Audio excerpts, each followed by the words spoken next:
So ನೀವು daily ಎಷ್ಟು ಟೈಮ್ಗೆ ಓಪನ್ ಮಾಡ್ತೀರಾ? 3:30-4 ಗಂಟೆ. ಏನೇನು ಹಾಕ್ತೀರಾ?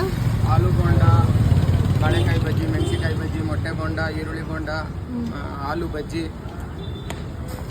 ರೆಗ್ಯುಲರ್ ಇರುತ್ತೆ. ಹಾಲು ವಡೆ ಎಲ್ಲ ಇದೆ. ಸ್ಯಾಟರ್ಡೆ ಸಂಡೇಸು ಇರುತ್ತಾ?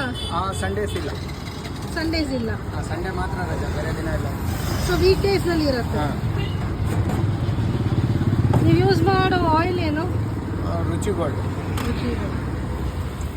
Palm oil. ಎಷ್ಟು ಎಗ್ ಬೋಂಡ ಎಷ್ಟು ಒಂದು? 15 ರೂಪಾಯಿ. ಮತ್ತೆ ಬಜ್ಜಿಗಳು 10 ರೂಪಾಯಿಗೆ 3. Okay, thank you.